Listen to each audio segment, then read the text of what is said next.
Previously introduced in this course, the ribbon is the wide band of command buttons found at the top of the score window, organized into 11 tabs that provide access to all of Sibelius's features. The ribbon tabs are laid out in a special order for optimum workflow. From left to right, the features contained in the ribbon are placed in the order in which you are most likely to use them as you work on your score from start to finish. For example, in our Home tab, you can see that it contains many features for building your score, such as adding instruments and bars, which is why it's one of the first tabs presented to you. The contents of each ribbon tab are organized into groups, separated by thin gray lines. Groups contain related sets of commands. Group names are listed in gray at the bottom of each group. Some of the groups in the ribbon also have dialog launcher buttons. These are tiny arrow buttons in the lower right-hand corner of the group. These buttons will open advanced dialog windows that expand the capabilities of the group. If you've opened one, you can hit Escape to close it. A bit of a warning for you about the ribbon. The contents of the ribbon will look different at various screen resolutions and window sizes. The contents will group together and become more condensed as the size of the window or the screen resolution diminishes. Watch what happens to my Edit group in the Home tab when I make this window smaller. So the group condenses, and then I end up with a menu that shows all of its features. I'm going to go ahead and use the green Maximize button to get my score back to its full size. So if at any time during this course your ribbon looks slightly different from mine, it's likely due to the size of your score window or screen resolution. But don't worry, you can still access all of the same features. Now let's take a deeper look at each of the ribbon tabs. The ribbon's purple File tab is different from all of the other tabs. If you click on the File tab, you'll be removed from your score page and taken to an area in Sibelius that is known as Backstage. The File tab expands into a traditional list of file menu options for saving, opening, closing, printing, sharing, and exporting your score. A link to Sibelius preferences is, of course, also located in the File tab.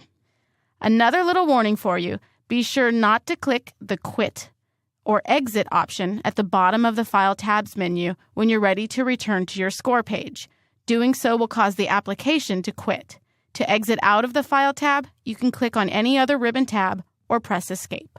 As you've already seen, the Home tab contains score setup and basic editing commands. It also contains all selection options from the most basic to advanced. The Home tab is also the home of the Transposing Score button. This is located right here in the Instruments group.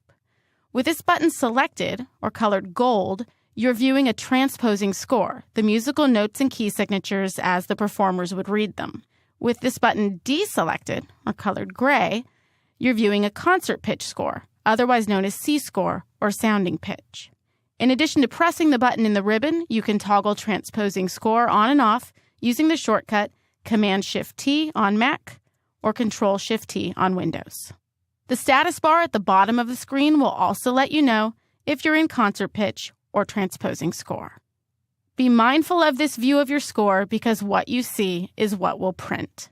Before moving to the next tab, I'd like to make a quick note about plugins. Most of the ribbon tabs will have a plugins group that contains plugins related to that tab's contents. Plugins are written by third parties to expand and enhance the functionality of a program. Hundreds of plugins are available for Sibelius, and all of them may not be installed on your system. It's very easy to download and install them. Just visit the File tab, then go down to Plugins. If you click on that, you'll see an option to install plugins, and you can go through the process of installing them from here. I'm going to escape out. There we go. The next tab is the Note Input tab. It contains features for all methods of note input, mouse input, FlexiTime input, and re-inputting pitches. Other features in this tab include multiple voices, intervals, Sibelius's arrange feature, and transformations for creative composing and arranging. In short, the Note Input tab hosts any feature that could possibly be responsible for putting notes on the page in Sibelius. Next to the Note Input tab is the Notations tab. It contains all of the basic markings you would expect to find in a score, including key signatures, time signatures, lines, symbols, and graphics. The Notations tab also includes more advanced features such as notehead varieties, beaming options, and staff brackets and braces.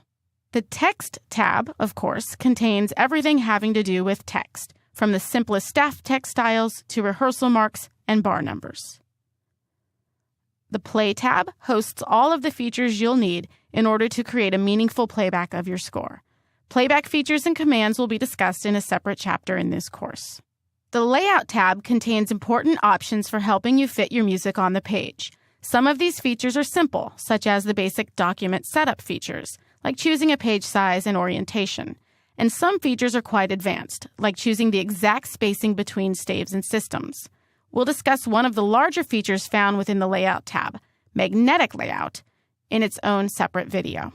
The features in the Appearance tab allow you to take the overall look of your score to the next level. This is perhaps the most advanced of all of the ribbon tabs, so we won't be spending much time with it in this beginning level course.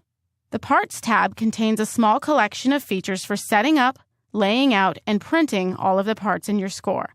This tab does not contain a list of your parts or access to any of the individual parts in your score. Remember, in order to view the individual parts in your score, you have to use the Open New Tab button.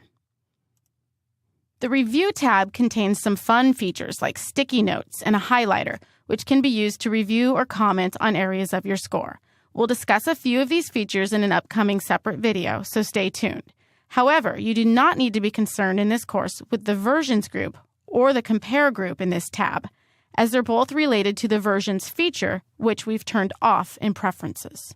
And finally, we get to the View tab, which contains a wide variety of features that will help you work more efficiently within the application.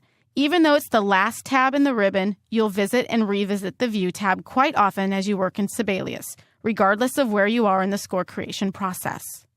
Many of the options in this tab are already familiar to you, and those that are new will be pretty simple to understand. First, the Document View group. This contains the same page display buttons that are available at the bottom right-hand corner of your main score window. These have already been discussed in our page display video. The Zoom group was discussed in its entirety in our zooming video. We have visited the Invisibles group a few times already to toggle view options on and off, such as our bar numbers and our layout marks. You can experiment with the additional invisibles as well. You may enjoy viewing page margins, for example. The Magnetic Layout group contains checkboxes for viewing magnetic layout options. Again, you'll have a better understanding of these features after watching the Magnetic Layout video. If you're a fan of viewing rulers, Sibelius has 3 types available, which you can toggle on and off from the Rulers group. I'll let you experiment with those on your own. The Note Colors group contains one drop-down menu with 3 options. By default, Sibelius shows notes out of range, and it shows them in a red color. So if I go down here into my trumpet part, I'm going to zoom in so you can see this a little better, and escape. If I grab a trumpet note and I drag it way up above the staff, you'll see that it turns red. Actually, there are 2 shades of red. This is the brightest red, meaning this note is completely out of range for the instrument. If I lower the note a bit, I'm going to select it and use my arrow key. You'll see that it becomes more of a dark-colored red. This indicates a note that is within a professional range for the instrument. You can also choose voice colors for note colors. Should you have multiple voices in your score and want to view them by voice color, you could. Now, if you don't know what multiple voices are yet, that's okay. When you're first getting started in Sibelius, it's a good thing if all of your notes are blue, indicating that you're working in the main voice, which is voice 1. Now, if all of these note color features annoy you, as they regularly do me, you can go to the Note Colors group and you can choose None. This turns all note colors off. The Panels group is where we can toggle on and off some of Sibelius's floating windows, like the keypad that you see on the screen in the lower right-hand corner. I can check it here to turn it off and go back and turn it back on. And finally, the Window group in the View tab provides you with options for organizing multiple top-level Sibelius score windows on the screen. If you had 2 scores open, you could tile them vertically or horizontally on the screen if you'd like. It also contains the button for full screen mode, which effectively hides your score's title bar. So that's an overview of all of the tabs in the ribbon. I've also skimmed the surface of some of the larger features found within the tabs, which will be presented in a bit more detail in their own separate videos in this chapter.